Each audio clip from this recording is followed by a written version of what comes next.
Your Royal Highness, Excellencies, distinguished guests, ladies and gentlemen, the pandemic has taught us that national solutions to global problems do not work.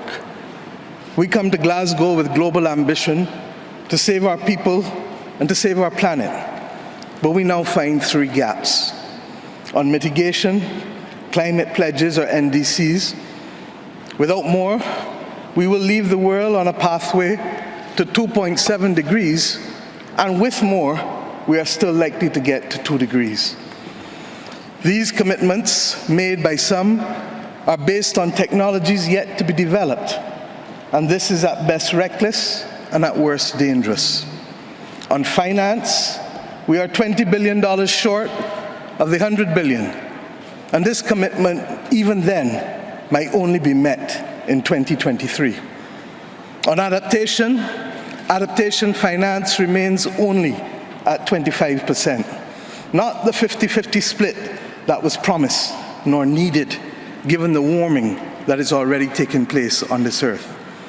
Climate finance to frontline small island developing states declined by 25% in 2019. Failure to provide the critical finance and that of loss and damage is measured, my friends, in lives and livelihoods in our communities. This is immoral and it is unjust. If Glasgow is to deliver on the promises of Paris, it must close these three gaps. So I ask to you, what must we say to our people living on the front line in the Caribbean, in Africa, in Latin America, in the Pacific, when both ambition and regrettably some of the needed faces at Glasgow are not present? What excuse should we give for the failure? In the words of that Caribbean icon, Eddie Grant, will they mourn us on the front line? When will we, as world leaders across the world, address the pressing issues that are truly causing our people angst and worry, whether it is climate or whether it is vaccines? Simply put, when will leaders lead? Our people are watching, and our people are taking note. And are we really going to leave Scotland without the resolve and the ambition that is sorely needed to save lives and to save our planet? How many more voices and how many more pictures of people must we see on these screens without being able to move?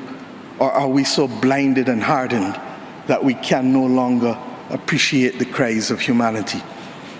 I have been saying to Barbadians for many years that many hands make light work. Today, we need the correct mix of voices, ambition, and action. Do some leaders in this world believe that they can survive and thrive on their own? Have they not learned from the pandemic? Can there be peace and prosperity if 1/3 of the world literally prospers and the other 2/3 of the world live under siege and face calamitous threats to our well-being? What the world needs now, my friends, is that which is within the ambit of less than 200 persons who are willing and prepared to lead. Leaders must not fail those who elect them to lead. And I say to you, there is a sword that can cut down this Gordian knot, and it has been wielded before. The central banks of the wealthiest countries engaged in $25 trillion of quantitative easing in the last 13 years. 25 trillion. Of that, 9 trillion was in the last 18 months to fight the pandemic. Had we used that 25 trillion to purchase bonds, to finance the energy transition, or the transition of how we eat, or how we move ourselves in transport, we would now today be reaching that 1.5 degrees limit that is so vital to us.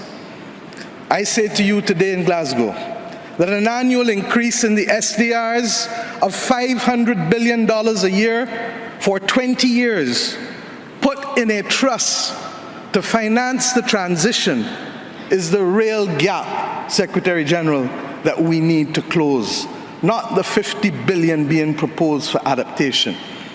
And if 500 billion sounds big to you, guess what? It is just 2% of the 25 trillion. This is the sword we need to wield. Our excitement 1 hour into this event is far less than it was 6 months ago leading up to this event. Can we, with those voices and these speeches from Sir David and others, find it within ourselves to get the resolve to bring Glasgow back on track? Or do we leave today believing that it was a failure before it starts? Our world, my friends, stands at a fork in the road, one no less significant than when the United Nations was formed in 1945. But then, the majority of our countries here did not exist. We exist now. The difference is we want to exist 100 years from now. And if our existence is to mean anything, then we must act in the interests of all of our people who are dependent on us.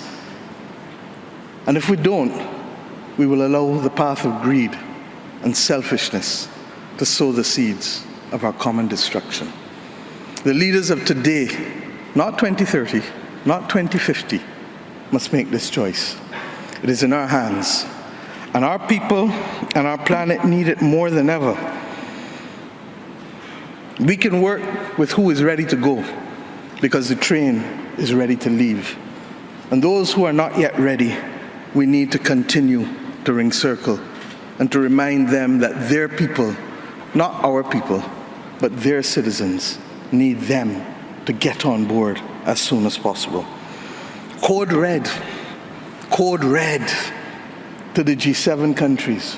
Code red to the G20. Earth to COP, that's what it said. Earth to COP. For those who have eyes to see, for those who have ears to listen, and for those who have a heart to feel, 1.5 is what we need to survive.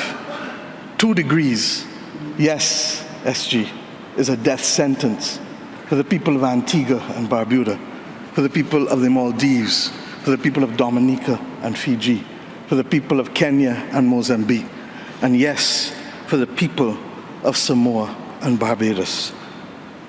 We do not want that dreaded death sentence. And we've come here today to say, try harder, because our people, the climate army, the world, the planet, needs our actions now, not next year, not in the next decade. Thank you.